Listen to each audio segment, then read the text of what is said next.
We get so many questions about what is this in my landscape and what can I do about it, and that is all about pest management.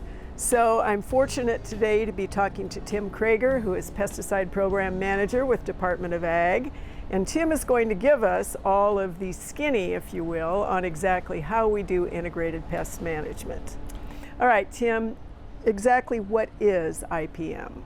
Integrated Pest Management is what IPM stands for, and it is the choices that a person makes so that they don't automatically go to the pesticide container for pest control. It involves three fundamental concepts: mechanical, biological, and cultural control of the pest.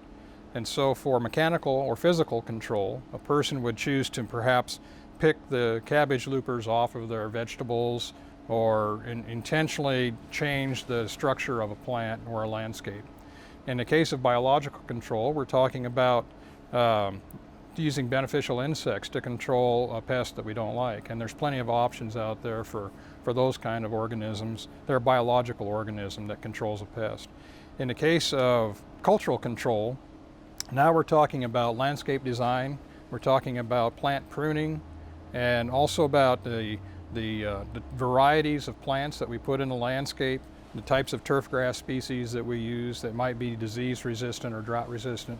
All those ways of approaching a pest control problem help us avoid the use of pesticides.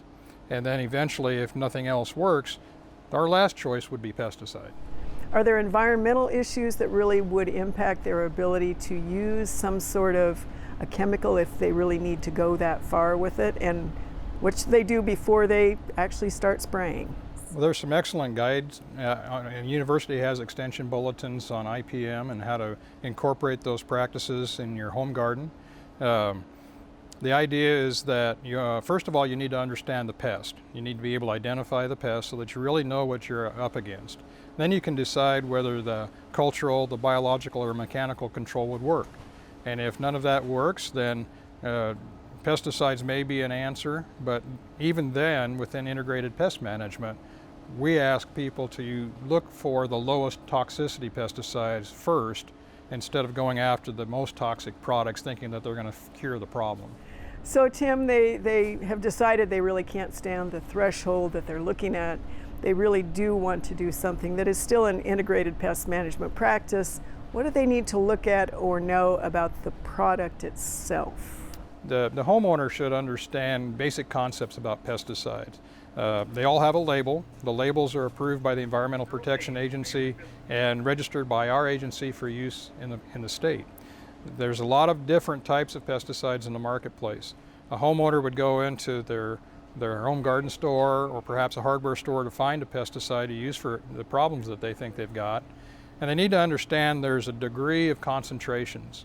The low impact pesticides I mentioned earlier are typically ready to use formulations. A squirt bottle or a bag of fertilizer with pesticide in it is a good example.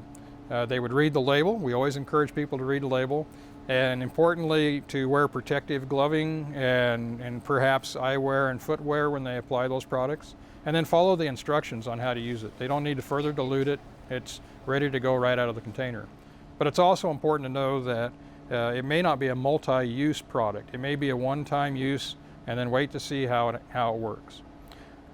Contrary to that, we also have concentrate pesticides. Those take further dilution or mixing with other products. It's a little more concerning for people to follow the label directions correctly, to dilute it correctly and use it correctly. People need to understand when we're dealing with a concentrate pesticide, the toxicity is increased. And so it's even more important to wear proper protective clothing when they do that. The pesticide labels inform the user on what those protective clothing should be. Tim, I really appreciate your coming in and talking to us today about this, and hopefully our audience will have learned a little bit about don't just kill it, let's use best practices to manage it first. Well, thank you, Kim, and I've appreciated being here.